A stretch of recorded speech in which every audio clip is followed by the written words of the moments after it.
Welcome back. You're watching Markets at Lunch right here on ET Now.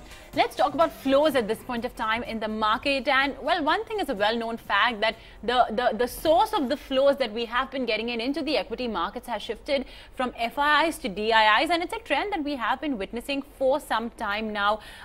From the month, of course, when you look at offshore funds for that matter, the last 3 months, January was the last time when we saw a positive inflow, but from February onwards, February, March, April, we have been seeing negative funds, and same is the case with offshore ETFs as well, where we have seen negative flows coming in from the month of February. So let's discuss these trends that we have been witnessing with Himanshu Srivastava, the Senior Research Analyst with Morningstar Advisors.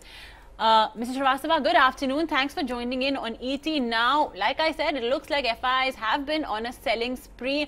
Why is it that they are exiting Indian markets after investing substantially in 2017 and in January as well in this year? What do you think are the factors that may have led to a change in their stance? Well, I think it's not particularly about India, but even they are a bit cautious about emerging markets as well. While earlier was the scenario was like the rising crude prices and higher bond yields in the US were the only concerns. Now even dollar has started appreciating substantially, which doesn't augur too well for emerging markets. So if you see South Korea, Taiwan, or maybe Thailand, along with India, all these markets have been witnessing net outflows from FIIs. Now, India has witnessed net outflow of around 1.45 billion USD in the last 2 months, starting April to May so far. India has been largely more affected because there are some domestic factors that are also playing at the same moment, and they are not favorable factors. One, although the corporate earnings have improved, but FIIs are still opting for a wait-and-watch approach to ensure that these are concrete signs of revival and not just one of the cases. The other thing is that we are fast entering into a phase which can be full of uncertainty, given that there are some state elections or major state elections coming up, which would lead to all the big and all the important general elections. The other thing is that crude prices are rising, rupees depreciating, so this may have an adverse impact on the current account deficit. Even physical deficit may move up, which may stoke inflation further. It may give rise to a higher interest rate regime, and that may not go well for the economic growth, and that is something that FIIs are actually watching very closely. Now, looking at all these aspects, along with the US dollar, the way it's appreciating, it may appreciate further if US economy continue to do well and US Fed continue to hike rates further. Now, these factors are not really conducive for markets or emerging markets like India. Right. If you see, the investors are now moving out largely because they don't see too much of a growth prospects going ahead given the volatility, and that is where they are booking profits now, because they think that the returns to be made going ahead may not be enough. Himanshu, are similar trends being seen for India-focused offshore funds and ETFs, and even for regionally diversified offshore funds? Is there a similarity in the trend that you're spotting? There are similar trends, but one interesting thing is that India-focused offshore funds, which are considered to be long-term in nature, have not witnessed net outflows since November 2016. Now, over the last 3 months, even this segment has started witnessing net outflows.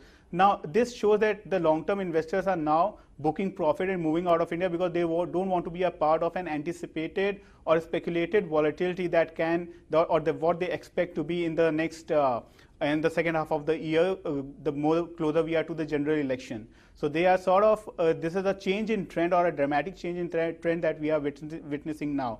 ETFs have largely seen net outflows, but that is because they are short-term in nature. Any movement or any news flows does impact the flows there. When we come to regionally diversified funds, there are 3 broader categories: global, emerging markets, and Asia or Asia Pacific, largely depending on the regions where they invest in. Now, these segments have witnessed net inflows in the first 3 months of the year.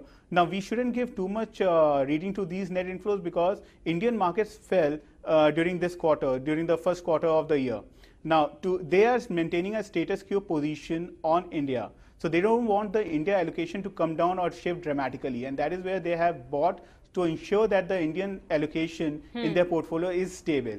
So broadly, if you see, there is a cautious stance and they are staying on the sidelines. Fair enough. Himanshu, very quickly, any sector that, now maybe FIs have started to essentially focus in, and how do you see the scenario unfold in the coming months with regard to FII flows?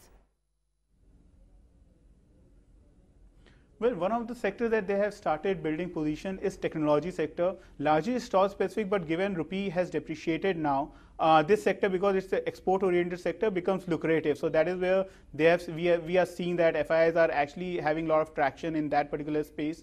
The other sector that they are really increasing exposure is utilities sector, largely because the valuations are pretty attractive. Some of the sectors that they are staying away from are obviously healthcare and communication services, because they don't see too much of a growth prospect at the moment. So they are staying away from these two sectors.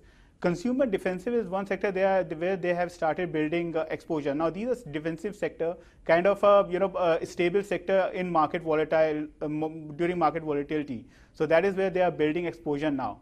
Now going ahead, like if you see the scenario that has been there over the last few months, it's very difficult to predict what will happen 4 months or 5 months down the line. But in the next couple of months' time, I think the scenario will continue.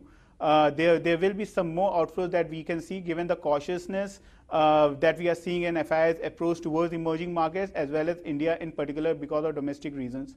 So I think there could be some more outflows that we can see in the next couple of months' time, and that is something that we can, by confidence, we can ensure at this point in time. Okay. Going ahead after 3 to 4 months, it's very difficult to predict at this point in time. Himanshu, we'll leave it at that then. Thanks a lot for joining in with your perspective of where the funds are headed, what the trends are really in this space at this point of time, given the